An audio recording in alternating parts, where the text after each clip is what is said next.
임수정 통신원이었습니다.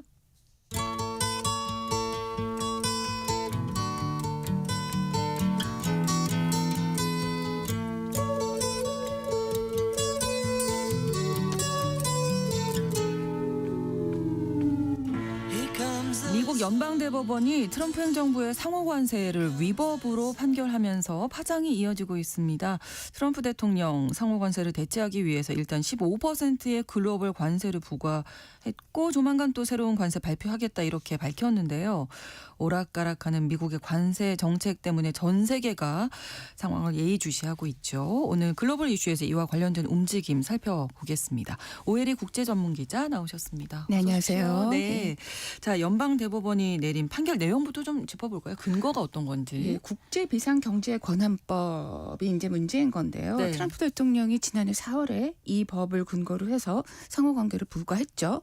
그 직후부터 논란이 많았습니다. 네. 그래서 이제 소송전이 펼쳐졌는데 이때 원고 측인 캘리포니아주, 오리건주 등의 12개 주정부 그리고 7개 중소기업들이 연방정부를 상대로 소송을 제기한 겁니다. 네. 그래서 지난해 5월 1심이 있었고 지난해 8월에 2심이 있었는데 네. 전부 위법으로 판결을 했죠. 그렇죠. 그리고 연방대법원이 20일에 내놓은 이 판결의 이제 판결문을 보면은 굉장히 방대한데 핵심은 1심하고 2심의 내용을 그대로 유지했다라고 하는 점입니다. 네. 여기 보면 어떤 구절이 나오냐면은 미국의 그 법을 제정한 그 제정자들은 평상시에 위기시가 아니고 네. 평상시에 관세부과법을 의회에 단독으로 부여했다. 그런데 대통령은 이 국제비상경제권한법을 근거로 해서 수량, 기간, 범위에 제한이 없는 관세를 일방적으로 부과해서 엄청난 권한을 주장했다. 그러면서 이거는 이 법이 제정하고 있는 고유의 의미인 그 의회 과세권을 엄중하게 침해한 것이다라고 해서 이게 위법이다 이렇게 판단을 한 겁니다. 네. 판결이 딱 나오니까 트럼프 대통령이 전 세계 대미 수출업에 네. 10% 관세였다가 뭐 15% 올린다 뭐 이런 얘기 계속 나오고 있어요. 그동안에도 이게 만약에 대법원에서 위법 네. 판결이 나도 나 플랜 B가 있다라는 그렇죠. 식으로 얘기를 맞아요. 했는데 아무래도 이 카드를 바로 이 이제 15% 카드를 꺼낸 걸 보면은 그게 이제 플랜 B로 세웠던 여러 가지 계획 중에 하나가 이거였던 것 같아요. 네. 새로운 관세가 미국 동부 시간 24일 0시 1분 우리 시간으로 오늘 오후 2시 1분부터 발효가 되는데 네. 이 기점으로 해서 이게 좀 올해 상반기 경제에 어떤 향방을 좀 뭐 가늠할 수 있는 분수령이 될 거다 이렇게 보고 있는 이게 듯해요. 내일 오후 2시죠? 아, 예, 그렇습니다. 24일 오후 24일 2시부터 우리 시간으로는. 예. 네.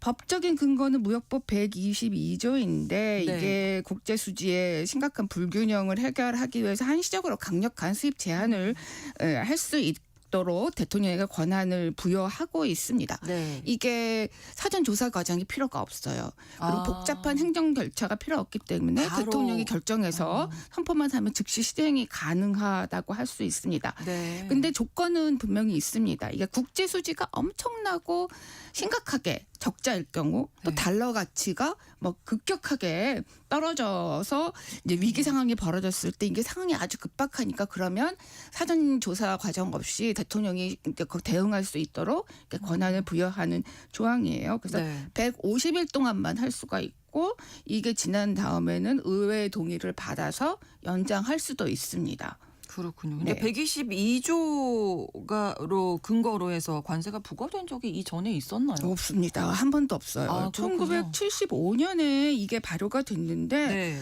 반세기 동안 한 번도 적용이 된 적이 없어서 잠자는 조항이었습니다. 네. 이게 사실 이 당시에 무역법이 제정된 이유는 1971년에 있었던 리처드 닉슨 대통령의 관세 부과 정책 때문이었는데요. 네.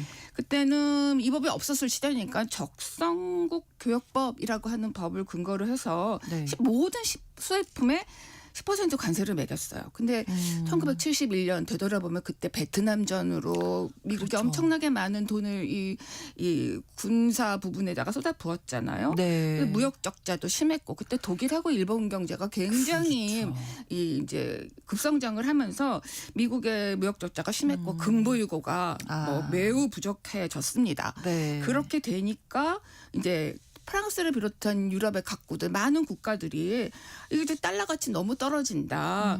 이 금으로 바꿔달라 이렇게 요구를 했거든요. 이게 금태환 정책인데 이게 예. 금태환 못 해준다. 닉슨이 그렇죠. 일방적으로 이 법을 적성국 교육법을 근거로 해서 하고 또 모든 수입품에 10% 관세를 매기는 아주 파격적인 정책을 취했거든요.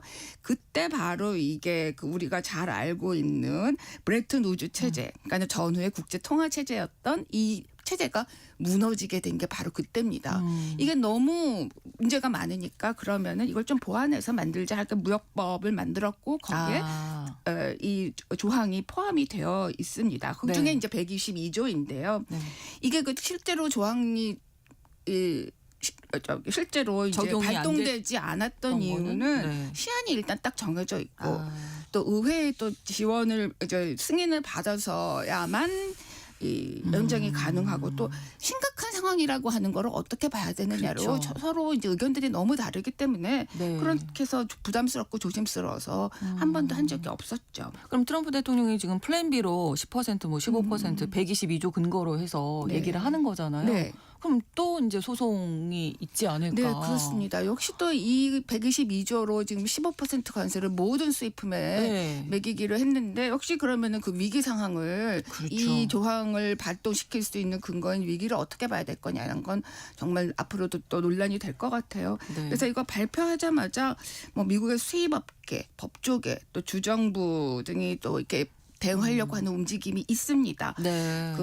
지금 상호관계 소송을 승소를 한 측에서 원고 측에서 네. 이 관세 발효하는 시점에 바로 가처분 신청을 낼 거다라고 하는 보도가 이어지고 있습니다. 네. 그리고 또 캘리포니아, 뉴욕 등 또 민주당 성향의 15개 주정부의 법무장관들이 또 별도로 소송을 준비한다고 해요.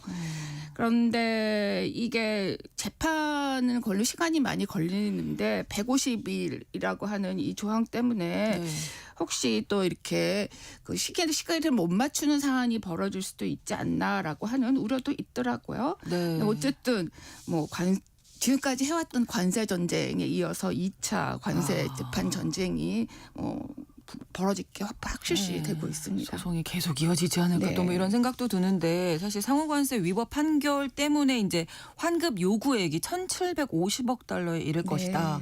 이런 예측이 있어서 그러면 이 부분은 또 어떻게 될까요? 환급 소송 관련해서. 예, 환급 소송 그러면은 아직은 정식으로 제기되지는 않은 것 같은. 제기된 이 대법원 판결이 나오기 전에 이미 소송을 제기한 회사들도 있기는 해요. 네네. 근데 이제 판결이 나온 이후에는 이제 새로 움직임들이 좀 이제부터 본격화될 것으로 보입니다. 그렇겠죠. 상호관세 수입액은 뭐 이제 기관마다 조금씩 다르기는 한데 지금 보면은 최대 뭐 2천억 달러. 290조 원에 이를 거다라고 하는 그런 주장도 있더라고요. 네. 근데 대법원 판결이 이번에 나온 거를 보면은 이미 징수된 관세 수입에서 환급해 줘라. 이렇게 딱 부러지게 얘기하지는 않았습니다. 다만 하급심의 판단에 맡기겠다 이렇게 얘기를 해놓기 때문에 하급심에서 이제 재판 과정을 통해서 이제 장기간에 걸친 이런 소송전이 벌어질 걸로 예상이 됩니다. 그래서 돌려받기는 쉽지는 않을 것 같아요. 예. 그리고 또 지금 보면은 미국 행정부 트럼프 대통령도 그렇고 장관들도 얘기하지만 어떤 뭐 국가 차원에서 그러면 환급해달라고 나선 나라는 지금까지 하나도 없다 그렇게 얘기를 하고 있는데 네. 만약에 이렇게 기업 입장에서도 괜히 환급 소송 했다가 너무 괘씸죄에 걸려가지고 예. 또 이렇게 약간 타겟이 돼서 보복을 당할 수 있을까봐 좀 저하는 부분도 있기는 한 것 같아요. 네. 근데 이미 판결 이전에 소송을 낸 기업들이 있습니다. 미국의 코스트코 등을 비롯해서 한 1,000여 곳이 이미 그 소송을 내기도 했습니다. 네. 그리고 뭐 우리나라 대한전선, 한국타이어 또 일본의 회사들이 또 소송에 가세했다는 그런 보도도 있는데 어제 CNN 기사를 보니까 약 30만 개의 국내 기업들이 관세 소송 환급 소송을 벌일 것으로 예상하기도 했습니다. 그리고 또 한 가지 포인트는 미국의 소비자들, 미국 국민들입니다. 미국 국민들은 가만히 있겠느냐. 관세가 올라가면서 무슨 수입품의 가격들이 다 올랐고 이것 때문에 인플레이션 부담을 졌잖아요. 그래서 이런 것에 대해서 이제 환급 그 부담을 환급해달라라고 하는 소송이 있을 것으로 지금 예상이 됩니다. 네. 지금까지 나온 기사들을 토대로 관련 움직임들을 보면은 일단 민주당 성향의 주정부들이 빠르게 움직이고 있는 것 같긴 합니다. 네. 일리노이 주지사가 이미 백악관에다 서한을 보내서 일리노이 주에 510만 가구가 피해를 봤다. 그 규모가 86억 달러다. 이게 한 12조 원 정도쯤 되거든요. 그렇군요. 이걸 환급해달라. 라고 공식을 요청하는 서한을 보냈다고 해요. 와. 그리고 이렇게 보면 한 가구당 1,700달러 정도 꼴이라고 하니까 우리 돈은 한 250만 원 정도쯤 될 것 같아요. 네. 그리고 오늘 아침에 나온 기사 보면은 민주당 소속의 한국계 상원의원이죠. 네. 앤디 김 연방 상원의원이 네. 22일에 그 환급액이 미국인들에게 돌아가고 그걸 수표로 지급받을 수 있도록 지금 입법안을 만들고 있다. 이렇게 얘기하기도 했습니다. 네. 아무튼 뭐 온갖 소송이 계속 이어지지 않을까. 근데 네. 트럼프 대통령도 관세를 포기하지는 않을 것 같거든요. 예, 그렇습니다. 뭐 일단 맨 첫 카드로 들고 나온 게 무역법 122조이잖아요. 네. 그런데 앞으로 뭐 제2, 제3의 그런 법적인 근거로 네. 또 적용할 여러 가지 카드들을 들고 나올 것으로 보여집니다. 네. 앞에서도 얘기하셨지만 뭐 대법원 이번 판결로 끝나는 게 아니라 앞으로는 그렇죠.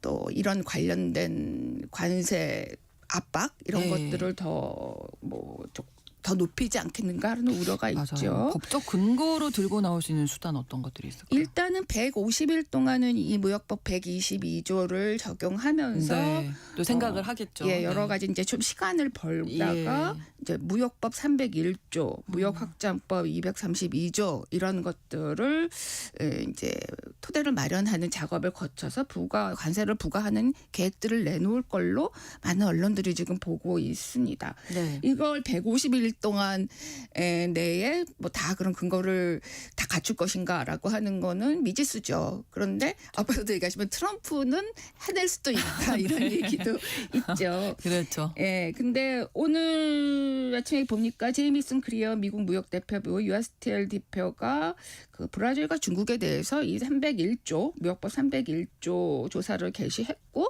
교역상대국 대부분을 이 조항을 적용해서 네. 조사를 할 수 있다라는 식으로 얘기를 했습니다. 뭐 한국도 당연히 지금 대표적인 미국의 무역 적자 국국 중에 하나로 네. 상대국으로 지금 꼽히고 있잖아요. 그래서 뭐 우리나라를 비롯해서 뭐 많은 국가들이 여기 조사 대상이 될 것으로 예상이 됩니다. 네, 무역법 301조는 이 국제비상경제관한법이라든지 무역법 122조와 달리 이 반드시 이 해당되는 행정조치 과정을 거쳐야 됩니다. 그래서 뭐 기업들의 의견도 받아야 되고 네네. 또 공청회 또 뭐 여러 가지 분석들을 하는데 해야 하는 이제 절차를 거쳐서 이게 적용이 돼야 됩니다. 그래서 여태까지 여러 번 우리나라를 또 이 무역법 301조를 해당돼서 이제 적용받은 경우가 있는데 네. 과거 사례들을 보면은 빨리 이 과정이 마무리되지는 않았습니다. 좀 시간이 걸리겠네요. 네, 시간이 많이 아무래도. 걸립니다. 짧게는 반년 아. 또는 평균적으로는 1년 이상 걸리는 그렇군요. 경우가 있습니다. 네. 그리고 또 무역법 301조 말고 많이 들으셨을 겁니다. 슈퍼 301조. 네, 우리 네. 언론들 굉장히 맞아요. 많이 예전에 들었죠. 맞아요. 이거는 무역법 301조의 강화 버전이에요. 더 아주 타겟으로 해서 할 수 있는 법안인데 이거는 2년 한시 규정으로 그 특별법 형식으로 제정이 된 거기 때문에 네. 1990년에 공식적으로 만료가 됐어요. 근데 이게 행정명령으로 언제든지 다시 되살릴 수는 있습니다. 그래서 그 이후에 1990년에 만료된 이후에도 여러 번 행정명령으로 되살아난 적이 있어요. 행정명령도 많이 서명하시니까. 예, 행정명령을 트럼프 대통령이 많이 하고 있기 때문에 예. 이 무역법 301조 말고 수표 301조 특별법도 뭐 다시 되살려낼 가능성도 있습니다. 네. 그 무역합장법 232조 같은 경우에는 이제 국가 안보와 관련된 문제예요. 근데 이것 역시 상무부가 270일 동안 조사를 해서 그 결론을 가지고 부과를 할 수 있도록 규정이 되어 있습니다. 네.